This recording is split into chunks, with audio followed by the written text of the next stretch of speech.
¿Cansado de la vieja y aburrida Tierra? ¿Quieres saber qué hay más allá del cielo estrellado? No eres el único. La gente lleva siglos haciéndose la misma pregunta. Por suerte, los científicos se han ocupado de ello. Han descubierto un montón de lugares increíbles a años luz de nuestro planeta azul. Un año luz equivale a unos 9 trillones de kilómetros. Alucinante, ¿no? Así que súbete, la nave espacial del conocimiento está despegando. Tu primera parada está a 2.500 millones de años luz de la Tierra. Se trata de un cuásar, uno de los objetos más brillantes del universo y el primero en ser descubierto, 3C273. Un cuásar no es una estrella, sino una galaxia lejana. Este objeto extremadamente brillante obtiene su energía de un agujero negro supermasivo. Un disco de materia se arremolina alrededor del agujero negro y crea fricción. Es como cuando tienes frío y te frotas las manos para entrar en calor. La fricción entre las palmas eleva la temperatura, lo que te hace sentir bien y cálido. Lo mismo ocurre en el cuásar, solo que la cantidad de calor es mayor, mucho mayor. Espero que te hayas acordado de traer protector solar. La temperatura en el corazón de este cuásar puede alcanzar los 10 trillones de grados Celsius. Además hay luz, mucha luz. Este objeto celeste brilla 100 veces más que todas las estrellas de su galaxia juntas. Es hora de enfriarse un poco. Menos 272 grados centígrados para ser precisos. Esta es la temperatura de una joven nebulosa planetaria llamada Nebulosa Boomerang. Se encuentra a 5.000 años luz de la Tierra. El telescopio espacial Hubble de la NASA captó imágenes de la formación en 1998. Está compuesta por gas procedente de una estrella cercana al final de su ciclo vital. En su interior hace más viento que en la Ciudad del Viento. Los vientos alcanzan velocidades de hasta 500.000 kilómetros por hora. Y hay que agradecerles las escalofriantes temperaturas de la nebulosa. Los investigadores quedaron impresionados al descubrir que las de la nebulosa Boomerang son de solo 1 grado por encima del cero absoluto. 0 kelvins debería ser la temperatura más fría posible. Es el punto en el que se detiene toda actividad molecular y atómica. Brrr. Dan ganas de subir el termostato de la nave espacial. A continuación, irás a un lugar que quizá no quieras visitar. Lo siento. Se trata del agujero negro más masivo, TON 618. Este gigante se encuentra en el corazón de una gran galaxia, a unos 10.400 millones de años luz de nuestro planeta. Su masa es 66.000 millones de veces mayor que la del Sol, tanto como para avergonzar al agujero negro supermasivo de nuestra galaxia. Su masa es solo 4,5 millones de veces la del Sol, pero más vale no acercarse a ninguno de ellos, ya que la dieta de un agujero negro consiste en materia. Calculando cuánta materia consumen, los científicos pueden determinar su ritmo de expansión. Y esos agujeros negros tienen bastante apetito. Los astrónomos creen que hay agujeros negros estupendamente grandes, o slabs, escondidos en algún lugar del universo. Si son reales, su masa se estima en más de 100.000 millones de veces la del Sol. Es hora de botanear algo liviano. La nave espacial entra en el sistema Kepler 51. En él se encuentran los planetas más ligeros del universo conocido, Kepler 51b, Kepler 51c y Kepler 51d, llamados superpuffs. Suenan bastante esponjosos y lo son. La masa de estos planetas es igual o ligeramente superior a la de la Tierra, pero esto no significa que sean pequeños. Piensa en ellos como gigantescos algodones de azúcar del tamaño de Júpiter. Son planetas recién nacidos cuya atmósfera aún se está enfriando. Sin embargo, es posible que desees esperar a que este proceso termine, ya que 260 grados Celsius es demasiado caliente para manejarlo. Pero para los expertos, los superpuffs son especiales. Estos son increíblemente raros, ya que hasta ahora han conseguido descubrir menos de 20. ¿Te apuntas a una carrera? Supongamos que la nave en la que viajas alcanza una velocidad de 40.000 kilómetros por hora. Este es el actual récord humano de velocidad. Lo estableció el trío de astronautas de la NASA de la misión Apolo 10 en 1969. Y no estoy hablando de Neil Armstrong y Buzz Aldrin. Esa fue la misión Apolo 11 ese mismo año. En este momento, vas a competir contra una estrella a 18.000 años luz de la Tierra, PSR J17482446AD. Su mayor ventaja es que se trata de una estrella de neutrones. Se formó cuando otra estrella masiva se quedó sin combustible nuclear y ya no pudo sostenerse a sí misma. Piensa en un coche funcionando con el depósito vacío. La victoria no podría estar más cerca, ¿verdad? Pues no. Cuando una estrella masiva siente que se le ha acabado el tiempo, se encoge y empieza a girar. Los patinadores artísticos hacen lo mismo. Doblan los brazos para aumentar la rotación al máximo. Esta estrella de neutrones es la campeona del universo. Gira a una velocidad de 250 millones de kilómetros por hora. Eso es aproximadamente el 24% de la velocidad de la luz. ¡Vaya! ¿Te estás quedando sin energía? Es hora de cargarse con una explosión de rayos gamma. Los rayos gamma son ondas electromagnéticas generadas por diversas formas de radiación. Estos estallidos fueron bastante desconocidos para la ciencia hasta finales de la década de 1960. Satélites equipados con detectores de rayos gamma registraron accidentalmente enormes estallidos de radiación fuera de nuestro sistema solar. ¿Qué estaba pasando? Nada oscuro, desde luego, ya que se trata de las formas más energéticas de la luz. Los científicos creen que los estallidos de rayos gamma se producen cuando dos estrellas de neutrones colisionan y forman un agujero negro. La otra explicación es que son la etapa final de la vida de una supernova. Este acontecimiento se produce cuando una estrella decide apagarse con un estallido. Los estallidos de rayos gamma brillan más que un diamante. Son 1 millón de billones de veces más brillantes que el Sol. Toda una inyección de energía. Tu humor ya se ha animado, así que quieres visitar un lugar que te atraiga. No, no es un balneario, sino un magnetar. Es una estrella de neutrones con un giro. Los magnetares tienen un campo magnético 1 billón de veces más fuerte que el de nuestro planeta. Pero no caigas en su fuerte atractivo. Digamos que no vivirás para contarlo si te acercas demasiado a uno. En 2004, una llamarada que salió de la superficie de un magnetar consiguió comprimir el campo magnético de la Tierra desde una distancia de 50.000 años luz. Impresionante para una estrella del tamaño de una ciudad. Te hace desear aliarte con este imán de gran tamaño para cometer el mayor atraco de la historia. Un magnetar es capaz de robar todas las tarjetas de crédito de la Tierra desde una distancia equivalente a la mitad de la Luna. Por suerte para los humanos, la NASA solo ha descubierto 31 de ellos hasta ahora. Apenas has podido escapar de la atracción de un magnetar. De repente, empiezas a sentir una extraña fuerza que te aleja de tu base. Es el Gran Atractor, uno de los mayores misterios del universo.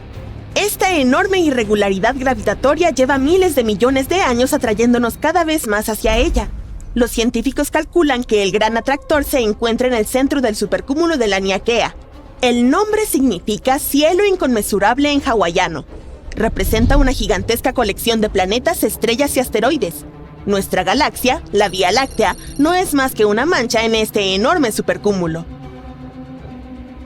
Según la teoría del Big Bang, no la serie de televisión sino la real, el universo se ha expandido en todas direcciones. Pero el misterioso Gran Atractor está ralentizando las cosas. ¿Cómo exactamente? Los investigadores aún tienen que resolverlo. El lado bueno es que se les da bien poner nombre a las cosas. El fin del universo se llamaría Big Crunch, si es que... Muy bien, aquí estás, en medio del océano. Es interminable, pero no puedes verlo. Hay una espesa niebla a tu alrededor. Unas densas nubes ocultan el sol enorme pero tenue. ¿Es de día o de noche? No lo sabes. Solo hay niebla gris a tu alrededor. Estás solo. Por más que intentaras nadar hacia abajo durante horas, seguirías sin ver el fondo del océano. Y así son los típicos planetas océano. Lo sé, suena un poco oscuro. Pero no es tan malo. Estos mundos acuáticos son más interesantes de lo que parecen, así que echémosles un vistazo. Un planeta océano es un planeta que, como habrás adivinado, se compone principalmente de agua, hielo y tal vez algunas rocas. Piensa en los océanos de la Tierra, sus aterradoras profundidades, la fosa de las Marianas y todo eso. Y bien, ¿puedes adivinar cuánto espacio ocupa toda el agua de la Tierra? Un 0,025%. ¡Exacto! Ahora, intenta imaginar un mundo con un 40 o 60% de agua. Si te sumerges allí, la profundidad puede superar los 100 kilómetros. Comparado con eso, los 11 kilómetros de la fosa de las Marianas no parecen nada. Y sí, la presión allí es enorme. Puede alcanzar hasta 20.000 atmósferas terrestres. Muy aplastante. Suena espeluznante, pero sería estupendo averiguar más cosas sobre estos planetas. Afortunadamente, según los cálculos de los científicos, podría haber muchos planetas de este tipo solo en nuestra galaxia. No hay que ir muy lejos. Incluso en nuestro sistema solar es posible encontrar estos cuerpos acuáticos. No planetas, claro, sino lunas. Júpiter tiene a Ganímedes y Calisto, y Saturno tiene a Titán y Encélado. El océano puede alcanzar hasta el 30% de la masa de estas lunas. No está claro si estos océanos están cubiertos por una gruesa corteza de hielo, pero solo hemos descubierto un puñado de planetas oceánicos en el sentido pleno del término. Esto se debe a que las condiciones en las que existen son muy específicas. Por ejemplo, deben ser entre 6 y 8 veces más grandes que la Tierra. Si son más pequeños, tendrán una superficie rocosa. Si son más grandes, se convertirán en gigantes gaseosos. Al mismo tiempo, deben estar en la zona de habitabilidad de su estrella. Un poco más lejos, y el planeta se convierte inmediatamente en un gigante helado o en una supertierra fría. Así que sí, estos sujetos son muy exigentes. Comenzamos a explorar estos planetas en la década de 1970. Sin embargo, desde entonces, solo hemos encontrado un par de ellos, aunque siguen siendo muy interesantes. El primer planeta oceánico que descubrimos fue Gliese 1214b. Al principio, los científicos solo observaron un punto tenue y pequeño. Este punto resultó ser la enana roja Gliese 1214, una estrella común y corriente, 5 veces más pequeña que nuestro Sol y 300 veces más tenue. Los científicos no se preocuparon mucho por ella, hasta que, en 2009, se dieron cuenta de que tiene un único planeta, y este planeta resultó ser bastante extraño. Era 2,5 veces más grande que la Tierra y 6,5 veces más pesado. Al mismo tiempo, tenía una densidad muy pequeña y aproximadamente la misma gravedad que la Tierra. En otras palabras, casi no había rocas ni metales en él. Pero tampoco era un gigante gaseoso. Solo quedaba una opción. Debía estar cubierto de agua y hielo. Fue así como descubrimos el primer planeta océano. Bueno, en realidad solo suponemos que está principalmente compuesto por agua. Eso es lo que dicen los cálculos matemáticos. En realidad, este planeta es bastante confuso. Es difícil de explorar y hasta ahora los científicos no han podido encontrar nada en él. Ni hidrógeno, ni helio, ni agua, nada. Eso se debe a que la capa exterior de su atmósfera es muy densa y oculta su composición. Aún así, es probable que sea un planeta océano. Gliese 1214b está muy cerca de su estrella, a solo 0,014 unidades astronómicas de distancia, lo que es menos que la distancia entre la Luna y nosotros. El año dura unas 36 horas y las temperaturas, por decirlo amablemente, son intensas. Los científicos afirman que la temperatura promedio puede alcanzar entre 120 y 280 grados centígrados. ¡Cielos, qué calor! ¿Recuerdas la espeluznante descripción del principio? Bueno, en realidad pasar unos días en Gliese 1214b sería un poco diferente. Más bien sería como nadar en una caldera de vapor. Debido a las temperaturas tan elevadas, el océano en la superficie está constantemente en un estado cercano a la ebullición, pero sin llegar a ella. Imagina que estás descendiendo a su superficie y atravesando nubes de vapor. De pronto estás rodeado de agua. ¿Qué? ¿Pero cuándo pasó? Eso es porque la frontera entre el vapor y el agua en Gliese 1214b será muy difusa. Por supuesto, no podrás nadar hasta el fondo de este océano. Sin embargo, lo más probable es que este fondo esté cubierto por una capa muy gruesa del llamado hielo caliente. Es como el hielo normal, pero no le importan las leyes de la física, así que no se derrite ni siquiera a temperaturas gigantescas. Y el grosor de este hielo puede llegar a alcanzar los 4.800 kilómetros. Bien, despidámonos del espeluznante Gliese 1214b. Y ni un Airbnb a la vista. Si bien no podemos asegurar que realmente sea un mundo acuático, todavía tenemos otro candidato para este puesto. Un planeta recién descubierto llamado TOI 1452b, situado en la constelación de Draco, se encuentra a casi 100 años luz de nosotros. Fue descubierto con el telescopio TESS por un grupo de investigadores de la Universidad de Montreal. Este planeta también pertenece a la clase de las supertierras. Es 7 veces mayor que nuestro planeta, pero 48 veces más pesado. De nuevo, todo esto con una densidad muy baja. Por eso, los científicos han sugerido que casi todo el planeta está formado por un océano gigante. Aquí tuvimos un poco más de suerte. Este lugar no es solo un charco gigante y un poco de hielo grueso. Al igual que un océano típico, es probable que haya una superficie rocosa en las profundidades del agua. Pero tampoco te entusiasmes demasiado. Este océano es muy diferente a los que conocemos. TOI 1452b también orbita alrededor de una pequeña enana roja. Y no solo una, sino dos a la vez. Al mismo tiempo, si el planeta anterior estaba cerca de su Sol, ese está muy, muy lejos. 2,5 veces más lejos de sus estrellas que Plutón del Sol. Y se desplaza a gran velocidad. Un año allí solo dura 11 días. Pero hay mucho que aún desconocemos de él. Probablemente obtendremos nueva información cuando los científicos lo observen desde el telescopio James Webb. Bueno, eso es todo. Espera, ¿querías algo más? De acuerdo, ya sé cuál es la pregunta que más te inquieta. ¿Podría haber vida? Bueno, es una pregunta difícil. Todos sabemos que el agua significa vida.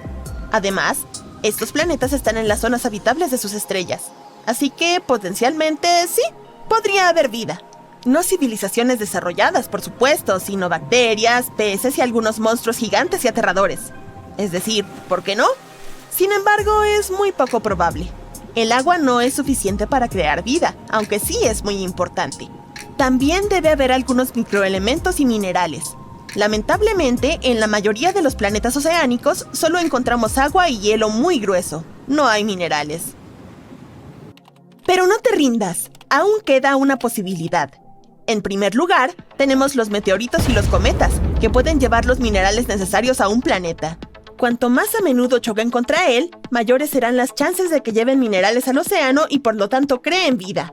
En segundo lugar, TOI 1452b ya tiene estos minerales.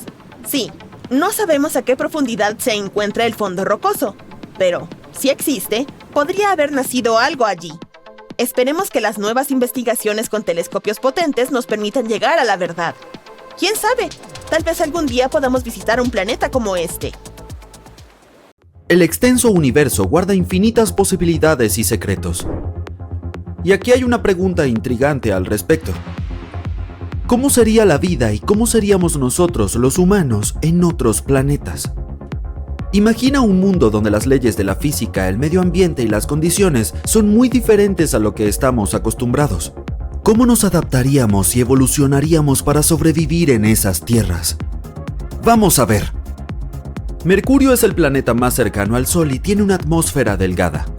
Las temperaturas allí son extremas, con el lado diurno alcanzando más de 426 grados Celsius y el lado nocturno cayendo a menos 179 grados Celsius. Entonces, ¿qué podemos hacer para sobrevivir a estas temperaturas locas y a la radiación solar constante? Tal vez mágicamente podamos convertirnos en metal. Por ejemplo, el titanio y el platino pueden tolerar perfectamente las altas temperaturas. Pero en serio hay una opción. Podríamos instalarnos bajo tierra donde las temperaturas no son tan alocadas. Si viviéramos allí, podríamos evolucionar con ojos grandes para captar mejor la luz. También podríamos desarrollar una piel más gruesa para protegernos de la intensa radiación. Básicamente tenemos dos opciones: convertirnos en metal o en topos. Pasemos a Venus. Este planeta es extremadamente hostil. En primer lugar, es conocido por su tipo de atmósfera densa, más tóxica que tu ex. Todo el planeta está cubierto de dióxido de carbono y su superficie está absolutamente seca, por lo que hace un calor increíble allí. La temperatura promedio es de cerca de 452 grados Celsius, lo que lo convierte en uno de los planetas más calientes de nuestro sistema solar. Además, no te olvides de la loca presión. Estar de pie en Venus sería como estar 915 metros bajo el agua. Solo los microbios particularmente resistentes de la Tierra podrían sobrevivir en tales condiciones. Entonces, si quieres vivir en Venus, es posible que tengas que convertirte en un microbio. Pero por desgracia, dado que no somos microbios, tendríamos que usar equipos especiales para sobrevivir allí. Tal vez tendríamos que desarrollar un exoesqueleto resistente al calor para protegernos, así como conseguir unos nuevos pulmones que puedan filtrar los elementos tóxicos de la atmósfera. Hablemos de nuestro hermano rojo favorito, Marte.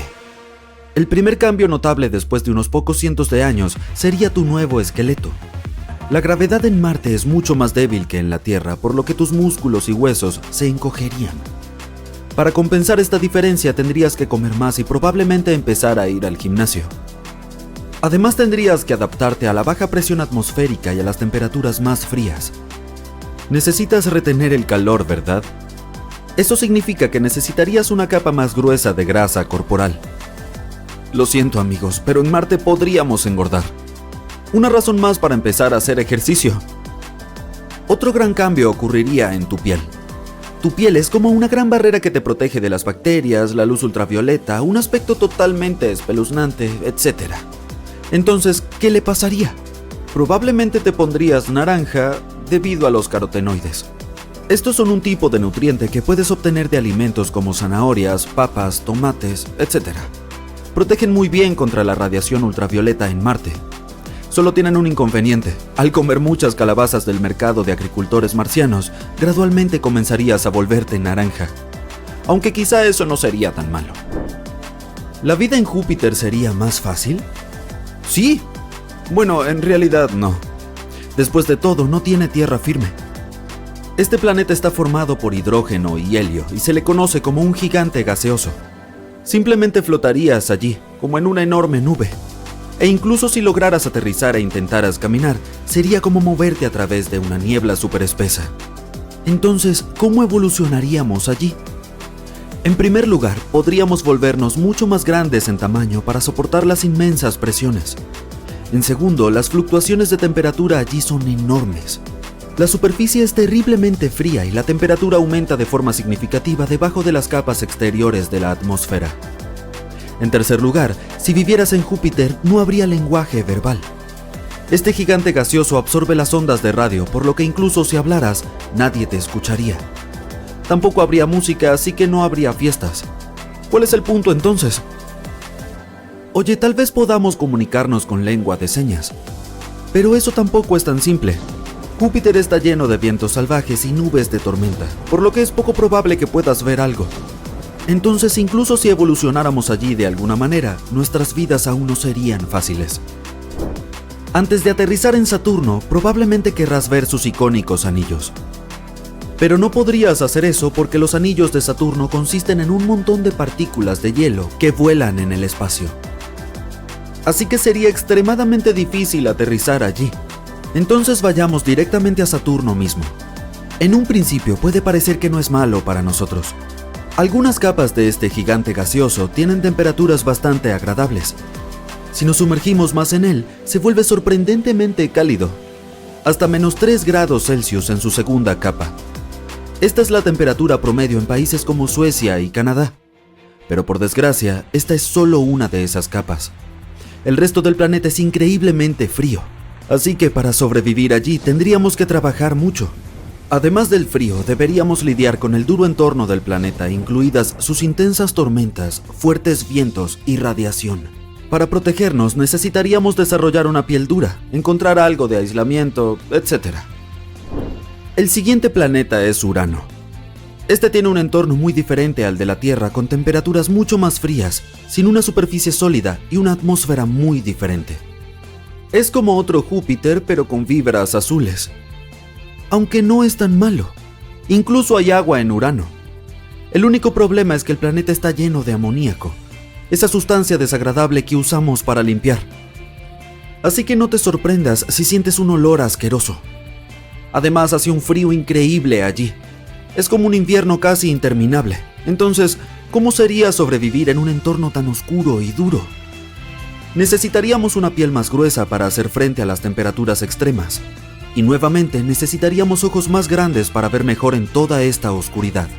Incluso podríamos tener que desarrollar un nuevo sistema auditivo como el de los delfines. ¿No sería divertido? Pasemos a Neptuno. Si los seres humanos evolucionaran allí, tendrían que adaptarse a sus duras condiciones.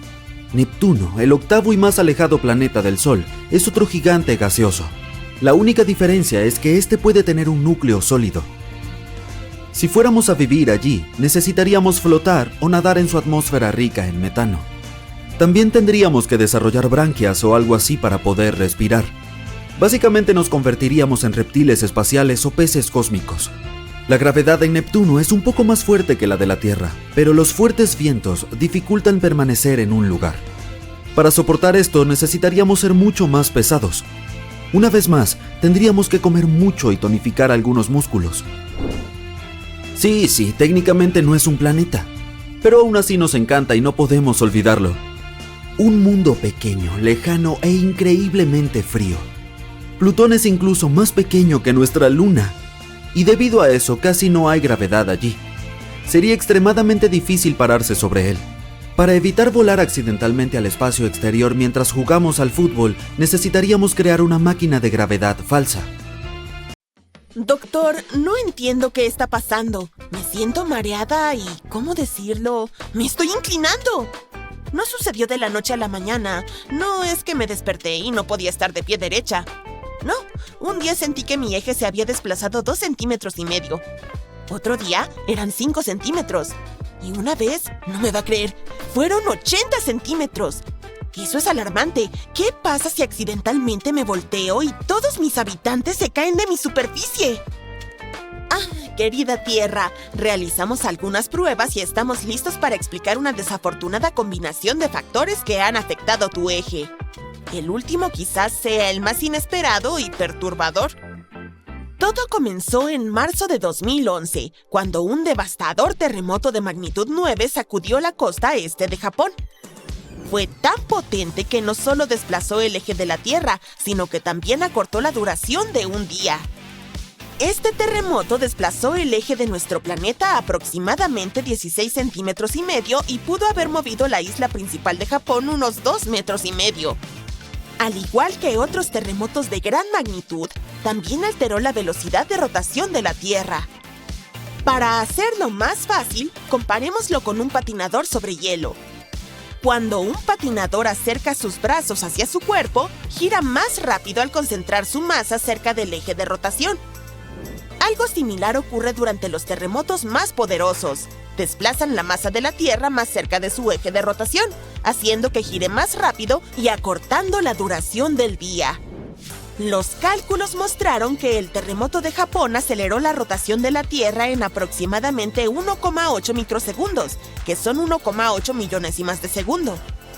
No es gran cosa, pero a la larga, cada nanosegundo cuenta. En comparación, el infame terremoto de Indonesia acortó la duración de un día en 2,68 microsegundos. Ocurrió el 26 de diciembre de 2004 a las 00:58:53 UTC. El epicentro se ubicó frente a la costa occidental del norte de Sumatra, Indonesia. Este potente terremoto submarino desencadenó tsunamis devastadores que arrasaron el Océano Índico y causaron una destrucción generalizada y una inmensa pérdida de vidas en países como Indonesia, Sri Lanka, India y Tailandia. Incluso áreas costeras tan lejanas como el este de África sufrieron graves daños. La magnitud del terremoto, inicialmente registrada en 9,0 en la escala de Richter, fue luego ajustada a entre 9,1 y 9,3, y así se convirtió en el terremoto más poderoso jamás registrado en Asia. La falla, cuando la corteza terrestre se rompe por completo y sus partes se deslizan una frente a la otra, duró entre 500 y 600 segundos, y fue la duración más prolongada que se haya observado. La inmensa fuerza del sismo provocó que todo el planeta vibrara al menos 1,25 centímetros y desencadenó otros terremotos tan lejanos como en Alaska. Toda esa inmensa energía liberada por el terremoto provocó cambios sutiles pero bastante medibles en la Tierra. El desplazamiento de masa cambió ligeramente la rotación del planeta, acortando el día. También causó una pequeña oscilación en el eje terrestre, de 2,5 a 6 centímetros, hacia 145 grados de longitud este. Entonces, cuando hay cambios en la velocidad de rotación y el eje de la Tierra, ocurre una redistribución de masa. Esto puede suceder de manera natural, mediante desastres, pero las actividades humanas también pueden provocarlo. Toma como ejemplo la presa de las Tres Gargantas. Esta enorme estructura que cruza el río Yangtze en la provincia de Hubei, China, podría parecer un triunfo de la ingeniería, pero en realidad es más que eso. Terminada en 2012 después de casi 20 años, esta colosal presa mide 2.334 metros de longitud y 185 metros de altura. Y sí, es tan grande que puede afectar la forma en la que nuestro planeta gira. Su embalse es capaz de contener 40 kilómetros cúbicos de agua y tiene suficiente masa para alterar ligeramente la inercia rotacional de la Tierra, ralentizando así un poco la rotación del planeta. Según la NASA, el embalse de las Tres Gargantas podría desplazar la posición del polo terrestre en casi 2,5 centímetros e incrementar la duración de un día en 0,06 microsegundos. Las represas no son la única preocupación. Si el hielo polar se derrite, el agua fluye hacia los océanos elevando los niveles del mar, especialmente cerca del Ecuador. Este cambio de masa ralentiza la rotación de la Tierra mucho más que las represas. No lo sentirás en tu día a día, pero puede afectar equipos ultraprecisos, como los relojes atómicos. Para corregir esto, los científicos sugirieron un segundo intercalar negativo, que reduzca 1 minuto a 59 segundos para equilibrar los cambios en la rotación de la Tierra. Bueno, estarás pensando que no tienes nada que ver con todas esas inclinaciones, ya que no construyes represas, ¿verdad? Mala noticia. Si te duchas seguido, eres parte del asunto también. Cada vez que abres el grifo, estás afectando un poquito la inclinación de la Tierra. La cuestión es que nuestro planeta siempre está cambiando y adaptándose, así que incluso acciones pequeñas, como usar agua, pueden influir en su orientación. En las últimas 2 décadas, la extracción de agua subterránea ha provocado que la inclinación de la Tierra se desplace 80 centímetros. Esta redistribución de agua equivale a aproximadamente 0,6 centímetros de aumento en el nivel del mar. Resulta que, entre las causas relacionadas con el clima, la redistribución del agua subterránea tiene el mayor impacto en el desplazamiento del polo de rotación de la Tierra. ¿Pero qué es el agua subterránea? Es el agua almacenada debajo de la superficie terrestre, que llena los espacios que hay entre el suelo, la arena y la roca. Proviene de la lluvia y otras precipitaciones que se filtran en el suelo y se acumulan en depósitos subterráneos conocidos como acuíferos.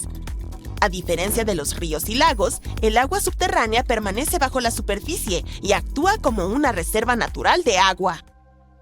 Gracias a ello, contamos con un suministro constante incluso durante los periodos de sequía. Muchas personas, especialmente en zonas rurales, dependen del agua subterránea como su principal fuente de agua potable. Los agricultores la utilizan para regar cultivos, mientras que las industrias la usan en procesos de fabricación y sistemas de enfriamiento. Suena bastante inofensivo, ¿no es así? ¿Cómo puede algo tan útil hacer que nuestro planeta se desplace? Pues bien, un estudio que abarca datos desde 1993 hasta 2010 reveló que hemos bombeado alrededor de 2.150 gigatoneladas de agua subterránea en ese tiempo. Y esta extracción de agua a gran escala ha alterado la inclinación y la rotación de la Tierra. Después de utilizar el agua subterránea, gran parte fluye hacia los océanos y contribuye al aumento del nivel del mar. En zonas como el oeste de América del Norte y el noroeste de la India, la gente utiliza mucha agua subterránea. Y puede que haya una conexión con estos cambios. Enfrentémoslo. Todos estos hallazgos son bastante preocupantes. Pero entender el impacto del uso del agua subterránea ya es un enorme paso en la dirección correcta. ¡Oye! ¡Aún no he terminado! Este problema de inclinación no solo incluye cosas que suceden en la Tierra. También debemos considerar el espacio. Hemos hablado mucho sobre el agua, ¿verdad? Bueno, la Luna juega un papel importante también. Su gravedad es fundamental para formar mareas. Entonces, otra cosa que afecta mucho a nuestro planeta es el movimiento gradual de la Luna que se está alejando de la Tierra. Estos dos cuerpos interactúan gravitacionalmente, lo que hace que la rotación de la Tierra se desacelere con el tiempo, aunque sucesos significativos como terremotos la aceleran temporalmente. ¿Cómo lo descubrimos? Me alegra que lo preguntes. Cierta vez, alguien les prestó atención a unos corales antiguos. Después de analizarlos, los científicos se dieron cuenta de que la Tierra había girado mucho más rápido en el pasado. Lo interesante es que los corales crecen formando capas delgadas de carbonato de calcio. Lo hacen diariamente y las variaciones reflejan los cambios estacionales. Al contar estas capas, los científicos han calculado la cantidad de días en un año hace millones de años. Descubrieron que la Tierra tenía alrededor de 420 días por año hace entre 444 y 419 millones de años. Pero con el tiempo, la influencia de la Luna hizo que la rotación de la Tierra sea más lenta y ahora solo tenemos 365 días en un año. Me siento estafada, ¿sabes? En este momento, la Luna se está alejando de la Tierra a un ritmo de 4 centímetros por año, que es casi la misma velocidad a la que crecen las uñas. Los astrónomos lo han descubierto con la ayuda de espejos especiales colocados en la Luna en las misiones Apolo. Durante más de 50 años, los investigadores han estado enviando rayos láser a estos espejos y midiendo el tiempo que tarda la luz en regresar. En cualquier caso, querida Tierra, por el momento tus problemas no son críticos. En cuanto a tus habitantes, no se caerán de tu superficie, y esto es gracias a tu gravedad, que los atrae hacia tu centro. Eso sí, no la apagues y todo estará bien. Ha estado allí más de 3.000 millones de años, pero ahora parte de la corteza más antigua de la Tierra se está desmoronando. Hoy en día, nuestros continentes parecen estar fijos en su lugar.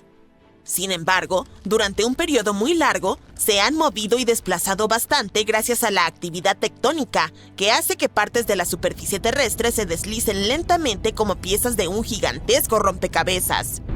Algunas de las partes más estables de estas piezas de rompecabezas se llaman cratones. Los cratones son secciones de rocas muy antiguas y fuertes que forman las raíces de los continentes y los mantienen unidos. El cratón de América del Norte es uno de ellos. Constituye una gran parte de los Estados Unidos, casi la mitad de Canadá y la mayor parte de Groenlandia. Los científicos han identificado alrededor de 35 de estos grandes y antiguos cratones en todo el mundo. Estos cratones han permanecido mayormente en el mismo lugar durante cientos de millones de años debido a su gran resistencia. Sin embargo, en 2014, descubrieron que los cratones podrían no ser tan indestructibles como se pensaba. Algunos cratones habían perdido partes de sus fuertes raíces debido a ciertos procesos geológicos y se volvieron más delgados. Parece que los cratones podrían volverse menos estables si sufren más cambios tectónicos. En el año 2024, los científicos de la Universidad de Geociencias de China analizaron una antigua masa terrestre llamada Cratón del Norte de China, o NCC por sus siglas en inglés. Querían aprender más sobre cómo algunas de las regiones rocosas más antiguas de la Tierra pueden fragmentarse. Este proceso de desintegración de cratones se llama decratonización. El NCC es muy interesante de estudiar porque tiene 3 partes principales: el bloque occidental, el bloque oriental y el orógeno transnorte de China, una zona que se encuentra entre los 2 bloques. Los científicos descubrieron que durante la era mesozoica, el bloque oriental perdió sus raíces profundas y antiguas debido a los fuertes movimientos terrestres llamados eventos tectonomagmáticos. Entonces, los científicos querían ver cómo los procesos en el manto y los movimientos de las placas terrestres llevaron a la fragmentación del NCC.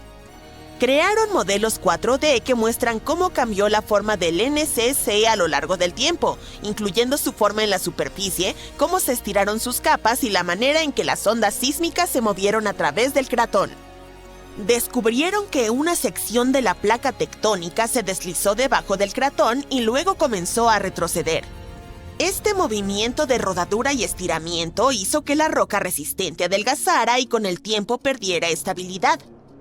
Todo esto comenzó hace unos 200 millones de años, en el período Jurásico, cuando los dinosaurios dominaban el mundo. El Cratón del Norte de China no es el único lugar donde puede ocurrir este proceso de descratonización. Otros cratones, como los de América del Norte, América del Sur y la región del Yangtze en China, podrían haber experimentado cambios similares. Los científicos dicen que esto muestra cómo los continentes han cambiado y evolucionado lentamente durante miles de millones de años. Y parece que, en lo que respecta a la geología, no hay lugar que esté por completo a salvo de los cambios, pero no hay motivo de alarma. No lo notamos, pero la superficie de nuestro planeta nunca deja de moverse, y es lo normal. Sin embargo, a veces, este movimiento trae cambios dramáticos. En 2017, los científicos hicieron un anuncio oficial. Zelandia puede ser llamada un nuevo continente. Las plataformas de este continente misterioso yacen a una profundidad de unos 1000 metros bajo el nivel del mar. La corteza oceánica cercana se sumerge aún más profundo, a 3000 metros por debajo de eso. Los geólogos han descendido para recolectar rocas del fondo oceánico. Han descubierto que, a diferencia de la corteza oceánica cercana, que está compuesta por rocas basálticas frescas, la corteza alrededor de Nueva Zelanda es una mezcla de granito antiguo, piedra caliza y arenisca. Todo esto grita corteza continental. Además, los científicos han descubierto una estrecha franja de corteza oceánica que separa a Australia de la tierra oculta de Zelandia. Esto significa que son dos continentes distintos. Hace 85 millones de años, Zelandia decidió separarse del supercontinente Gondwana. Millones de años después, la poderosa placa del Pacífico, la campeona de peso pesado de las placas tectónicas, decidió sumergirse bajo la corteza continental de Zelandia. Y así fue como la raíz de Zelandia, esa conexión con su corteza continental, se desprendió y descendió a las profundidades. Y eso no es todo lo que sucede en el ámbito tectónico de esta parte del mundo. Hace 120 millones de años, Australia y la Antártida eran una sola masa de tierra. Tomaron caminos separados, pero la Antártida no se fue con las manos vacías. Hoy, hay una meseta oceánica en el Océano Índico. Hace mucho tiempo, estaba conectada a otro continente perdido, el microcontinente Kerguelen. Los científicos creen que formaba un puente terrestre entre India y la Antártida. Para descubrir cómo era, podemos observar un pequeño archipiélago en el sur del Océano Índico, las Islas Kerguelen. Estas islas son todo lo que queda de la antigua masa terrestre. Tienen un clima frío y presentan glaciares debido a su proximidad con la Antártida. Pero en el pasado, el clima aquí debió haber sido templado, con abundante lluvia. Los animales y las plantas habrían sido similares a los que viven en las regiones tropicales hoy en día. Otro continente perdido y encontrado no está escondido en el océano, sino bajo Europa. Se llama Gran Adria y colisionó con Europa y comenzó a hundirse debajo de ella hace aproximadamente 100 millones de años. Hoy en día yace bajo Italia, Grecia y los Balcanes. Su tamaño e incluso su forma coinciden con la de Groenlandia, la isla más grande del mundo. La Gran Adria ya no es visible, pero dejó algunas pistas. Partes de ella quedaron incrustadas en los Alpes.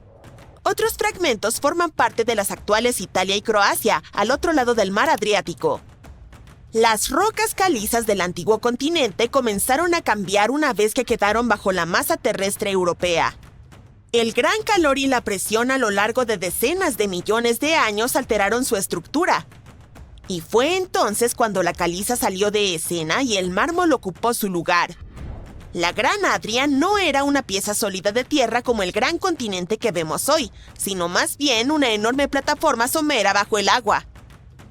Con el tiempo, arena, lodo y otras cosas se depositaron en esta plataforma y lentamente se convirtieron en roca. La Gran Adria pudo haber sido un poco como Zelandia o los Cayos de Florida, una cadena de pequeñas islas sentadas en un mar poco profundo. Sobre el agua, tal vez había muchas islas pequeñas y archipiélagos, y debajo de las olas había coloridos arrecifes de coral llenos de vida marina. Si vivieras en aquel entonces y tuvieras un tanque de buceo, habría sido un lugar increíble para bucear y explorar. Así que, con todo lo que está pasando con los cratones, ¿quién sabe? Podríamos ver un nuevo continente en el futuro. Además, estudiar la corteza terrestre con mayor profundidad puede cambiar la historia tal como la conocemos. Científicos de Copenhague han hecho un descubrimiento asombroso sobre el verdadero lugar de origen de Escandinavia, y no es donde pensábamos. Después de estudiar arena y roca de partes remotas de Finlandia, descubrieron que las raíces de Escandinavia en realidad provinieron de Groenlandia hace más de 3.750 millones de años. Esto significa que el área donde ahora se encuentran los países nórdicos es 250 millones de años más antigua de lo que los científicos creían. Y lo sabemos ahora gracias a pequeños cristales llamados zircones encontrados en las arenas de los ríos finlandeses. Cuando los científicos analizaron su composición química, se dieron cuenta de que la antigüedad de los cristales coincidía con las rocas halladas en Groenlandia, no en Escandinavia. Utilizaron técnicas especiales para analizar elementos como uranio, plomo, lutecio y hafnio, y determinaron que la base rocosa de Escandinavia probablemente se separó de Groenlandia hace miles de millones de años. Una pequeña semilla de tierra comenzó a derivar a través de la superficie de la Tierra durante cientos de millones de años. Esta pieza finalmente se asentó donde hoy está Finlandia. Con el tiempo, nuevas capas de roca se formaron alrededor de esta semilla y lentamente se convirtieron en la Escandinavia que vemos en los mapas hoy en día. El mismo estudio podría ayudarnos a replantear cómo se formaron por primera vez los continentes en la Tierra. La teoría más aceptada es que la corteza continental comenzó a crecer justo cuando se formó el planeta, hace aproximadamente 4.600 millones de años. Pero nuevos estudios muestran señales de que los continentes recién empezaron a crecer 1.000 millones de años después. Los científicos explican que los continentes pueden haber comenzado como pequeñas semillas de corteza antigua en diferentes lugares. Con el tiempo, estas semillas crecieron y formaron las masas terrestres que conocemos hoy. Estas antiguas semillas no solo se encuentran en Escandinavia, sino también en Australia, Sudáfrica e India. Los científicos no están seguros de si todas estas semillas provienen del mismo lugar o si crecieron por separado en diferentes partes del mundo. Así que todavía queda mucho por aprender y los científicos tienen que seguir investigando si todas estas antiguas semillas están relacionadas entre sí. Esas nubes cúmulo esponjosas que ves en el cielo pesan tanto como un Boeing 747 o 100 elefantes. Si no me crees, hagamos los cálculos. Los científicos averiguaron que la densidad del agua dentro de una nube cúmulo es de alrededor de medio gramo por metro cúbico. Las nubes vienen en todos los tamaños, pero una nube promedio de este tipo tiene forma de cubo y un volumen de 1.000 millones de metros cúbicos. Cuando se multiplica por la densidad, se obtiene un resultado impresionante de un poco más de 550 toneladas. Y en caso de que te lo estuvieras preguntando, esta gigante se mantiene a flote porque su densidad es menor que la del aire que la rodea. Las jirafas tienen 30 veces más probabilidades de ser alcanzadas por un rayo que tú. Entre 1996 y 2010 hubo 5 casos oficiales fatales que involucraron a jirafas y rayos.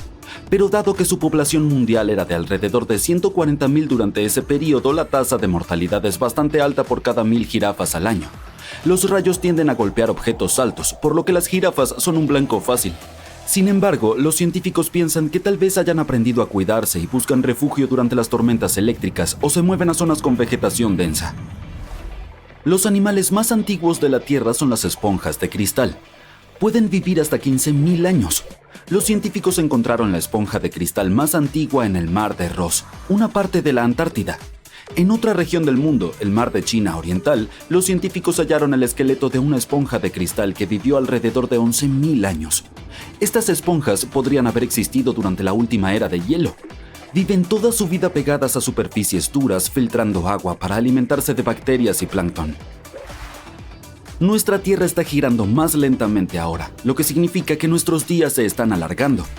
Hace mucho tiempo, un día en la Tierra duraba solo unas 19 horas, pero luego se extendió a 24 porque la gravedad de la Luna tira de la Tierra y la ralentiza. Diferentes fenómenos extremos de la naturaleza pueden cambiar la velocidad de la rotación de la Tierra a corto plazo. Un terremoto de Chile de 2010 tal vez haya acortado un poco nuestro día según los científicos, pero desde 2020 los días han comenzado a alargarse nuevamente. Los científicos todavía no pueden decidir si el agua es húmeda o no.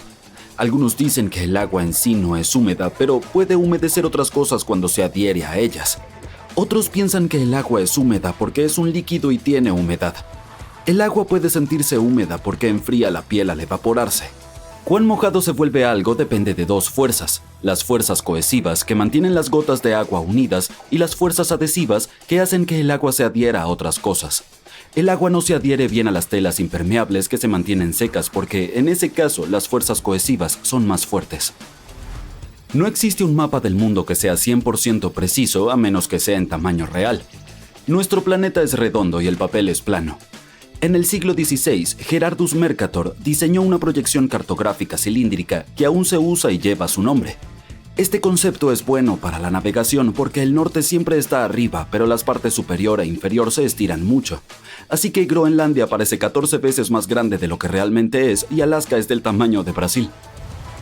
Hace alrededor de 4.000 millones de años, la atmósfera de la Tierra era muy diferente de lo que conocemos y amamos, pero los volcanes cambiaron todo. Miles de volcanes estaban en erupción por todas partes emitiendo dióxido de carbono. Este gas llenó el cielo y constituyó la mayor parte de la atmósfera.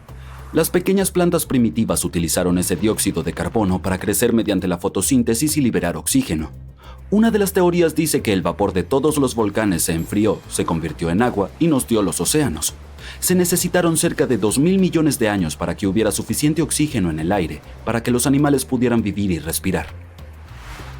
Si por alguna razón alguna vez decidieras apilar todos los gérmenes y bacterias del mundo, se extenderían por 10.000 millones de años luz. Pero ni siquiera podrías ver este hilo porque sería unas 75 veces más delgado que un cabello humano. Si envolvieras esta larga línea de bacterias alrededor de nuestra galaxia, la Vía Láctea, la rodearía más de 20.000 veces. ¡Oh! Mi cerebro va a estallar. Resulta que hay óxido en la Luna y puede haber viajado desde la Tierra para llegar allí. El óxido necesita oxígeno y agua para formarse y la Luna casi no tiene ninguno de los dos. Pero cuando este cuerpo celeste pasa por una parte del espacio llamada magnetocola de la Tierra, el oxígeno de nuestro planeta puede alcanzarlo con los vientos solares. Este oxígeno podría haberse combinado con pequeñas cantidades de agua y hierro en la superficie lunar para crear óxido. Incluso un asteroide diminuto puede sacar a nuestro planeta de su órbita. Pero no te preocupes, ni siquiera notarás alguna diferencia. El efecto de un impacto dependerá de muchos factores, como la resistencia de la roca espacial, la velocidad a la que viaja y el tipo de superficie que golpea. La mayor parte del tiempo, cuando las rocas espaciales impactan la Tierra, se desintegran o se convierten en gas antes de llegar al suelo. Pero las grandes, como la que aniquiló a los dinosaurios, puede causar enormes problemas como olas gigantes, terremotos e incluso cambiar el clima. La Tierra no es sólida como una roca por dentro, sino más bien como arcilla blanda debido al altísimo calor y la presión subterránea. Esta blandura le permite al manto moverse muy lentamente a lo largo de millones de años, y es por eso que ocurren terremotos, erupciones volcánicas y el desplazamiento de los continentes. Durante la última era de hielo, enormes y pesados glaciares se posaron sobre la superficie de la Tierra y así presionaron la blanda corteza inferior de su manto subyacente. Esto hizo que el manto se hundiera un poco. Cuando el hielo se derritió, el manto comenzó a empujar hacia arriba y la Tierra empezó a elevarse nuevamente. Incluso hoy, en lugares como Canadá, Groenlandia y Escandinavia, la Tierra sigue subiendo por ese motivo.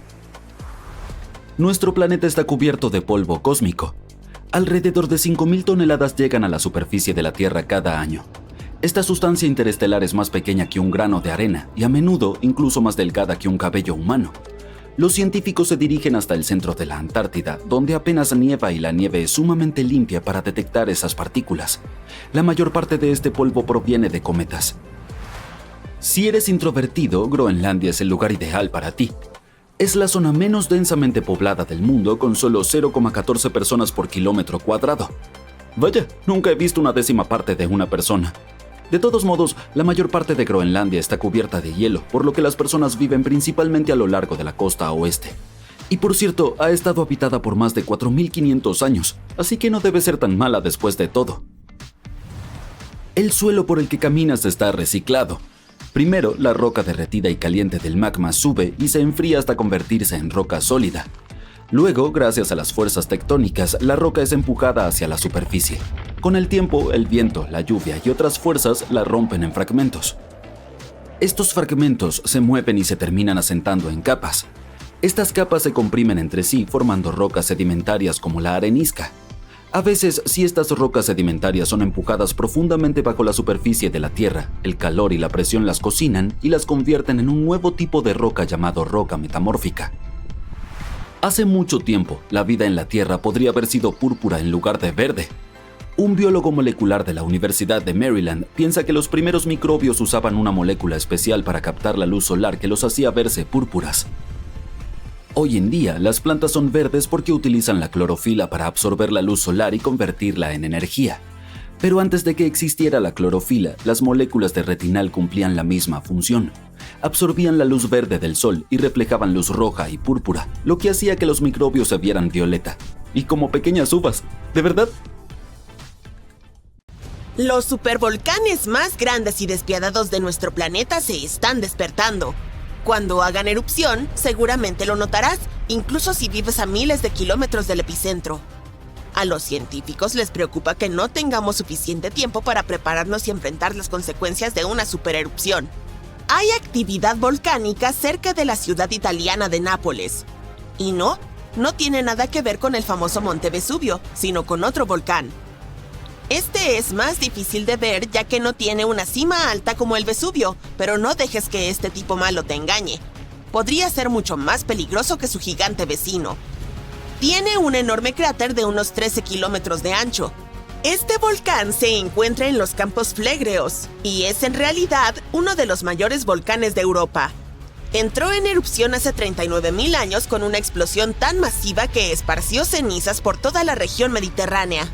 También provocó que la temperatura descendiera más de 9 grados Celsius en toda Europa Oriental. Fue la mayor erupción volcánica en Europa en 200.000 años. Desde entonces, ha experimentado erupciones menores y la última ocurrió en 1538. Ahora, la zona está llena de pequeños cráteres, aguas termales y pozas burbujeantes. Todos ellos son prueba de que este volcán sigue muy activo y cocinando algo. Desde principios de los 2000, el suelo en el cráter gigante y en la ciudad cercana ha estado elevándose lentamente entre 3 y 4 centímetros cada año, y hubo al menos 150 sismos que sacudieron a este supervolcán últimamente. En mayo de 2024, hubo un terremoto de magnitud 4,4 en la zona, el más grande en los últimos 40 años. Los residentes tuvieron que abandonar sus hogares y acampar fuera, con el temor de que hubiera más terremotos. Nadie sabe cómo se comportarán los campos flegreos en los próximos meses o años, pero las autoridades están organizando ejercicios de evacuación para preparar a la población por si acaso. El volcán italiano parece un inocente gatito comparado con los verdaderos gigantes como el Yellowstone. Para que un volcán merezca el título de super, debe ser capaz de producir erupciones de escala catastrófica y expulsar enormes cantidades de magma, ceniza y gases volcánicos. Y sí, el gigante de Yellowstone cumple con estos requisitos. Aunque se mueve de vez en cuando, el supervolcán de Yellowstone no ha hecho erupción en 640.000 años. Pero cuando despierte, podría erupcionar con una fuerza increíble, aproximadamente la misma cantidad que pueden producir 10 grandes centrales nucleares. Bajo el suelo de Yellowstone hay una zona supercaliente llena de roca fundida llamada magma. Cuando más magma se desplaza a un gran espacio llamado cámara magmática, el suelo encima comienza a hincharse o elevarse. Cuando el magma se enfría, el suelo desciende. Entre 2004 y 2009, el suelo en Yellowstone se elevó casi 25 centímetros, pero luego comenzó a bajar lentamente en 2010. Los científicos no están seguros de si va a entrar en erupción en el corto plazo. También hay otro gran volcán llamado Long Valley en California que ha estado activo desde 1980 y puede ser una gran amenaza. Los científicos que están estudiando este supervolcán descubrieron que antes de su mayor erupción hace 760.000 años, la acumulación podría haber tomado menos de un año.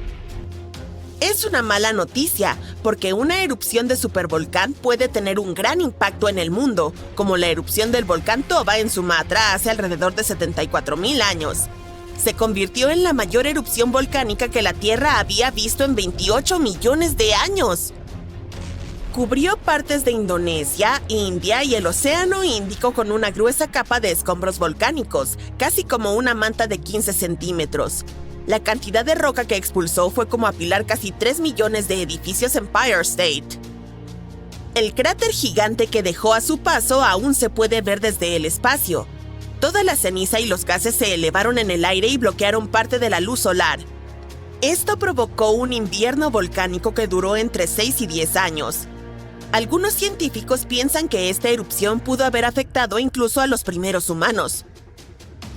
Alrededor del momento en que el volcán Toba hizo erupción, la población humana sufrió una fuerte caída y había muchas menos personas.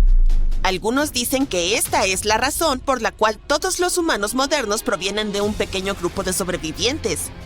Según la teoría de la catástrofe de Toba, la mayoría de los primeros humanos en Europa y Asia no sobrevivieron al frío y duro clima después de la erupción. Pero un grupo afortunado sí logró sobreponerse a todo eso en África. Sin embargo, no todos los científicos están de acuerdo con esta idea, y algunos registros arqueológicos y climáticos cuentan una historia diferente. Otro volcán que cambió el mundo de manera significativa fue el Monte Tambora en 1815. El siguiente año, en 1816, pasó a la historia como el año sin verano. Fue frío y lluvioso, y hubo nieve y heladas incluso a mitad del verano, especialmente en Europa y América del Norte. Esto ocurrió porque el volcán lanzó una gran cantidad de dióxido de azufre al cielo, que se dispersó por todo el mundo y enfrió el planeta. Cuando el Tambora entró en erupción, causó enormes tsunamis que destruyeron hogares y les quitaron la vida a unas 10,000 personas. Después, unas 80,000 más fallecieron debido a las consecuencias que la erupción había provocado en el mundo. El clima frío arruinó las cosechas, por lo que la comida se volvió realmente cara. Y como los caballos eran el principal medio de transporte, el costo de la avena que comían también se disparó. Algunas personas incluso creen que esto llevó a la invención de la bicicleta en 1817, como una nueva forma de moverse. La erupción del Tambora hizo que la Tierra se enfriara durante unos 3 años. Y aunque fue muy poderosa, el Krakatoa, otro volcán en Indonesia, se robó el protagonismo cuando hizo erupción en 1883. Simplemente fue más fácil difundir información al respecto a través de telegramas y fotos. Su explosión final fue el sonido más fuerte registrado en la historia, y la gente pudo escucharlo en el 10% de toda la superficie terrestre. La erupción provocó un tsunami, con olas de aproximadamente la mitad de la altura de la Estatua de la Libertad, unos 42 metros. Si solo tuviéramos 12 meses para prepararnos para la erupción de un supervolcán, sería realmente difícil almacenar suficiente comida y estar listos. Pero no entres en pánico todavía. Las erupciones de supervolcanes son muy raras, y la última ocurrió hace 26,500 años en Nueva Zelanda. Los científicos creen que una supererupción ocurre una vez cada 100,000 años en promedio. Pero lo triste aquí es que la Tierra no sigue una línea de tiempo perfecta. Podría haber grupos de supererupciones con intervalos más cortos entre ellas, y luego periodos de calma más prolongados. Como ya ha habido 2 supererupciones en los últimos 100,000 años, siempre existe la posibilidad de que ocurra de nuevo antes de lo que esperamos. Además, aunque hay lugares como Yellowstone y Long Valley donde esperamos que los volcanes entren en erupción, hay posibles puntos calientes menos obvios. En Chile hay un volcán llamado Laguna del Maule que entró en erupción en el pasado y dejó un enorme cráter. En los últimos 20 años, el suelo allí se ha estado elevando muy rápidamente, hasta casi 0,3 metros por año. Algunas personas están preocupadas de que esto pueda ser un indicio de una gran erupción inminente. Pero los científicos dicen que aún no hay suficiente magma para causar una supererupción. En Bolivia, el volcán Uturuncu también está mostrando actividad. Es parte de un grupo de volcanes que han causado supererupciones en el pasado. Desde los años 60, el suelo alrededor de Uturuncu se ha estado elevando, pero la última erupción fue hace 250,000 años. A pesar de que el magma podría estar subiendo, no es suficiente para preocuparnos todavía. Las probabilidades de que ocurra una supererupción durante nuestra vida son de 1 en 1400, lo cual es bastante bajo, así que no necesitas preocuparte demasiado. Sin embargo, al igual que alguien gana la lotería cada semana con muy pocas probabilidades, una supererupción podría ocurrir en algún momento en el futuro. Y cuando suceda, necesitaremos estar preparados.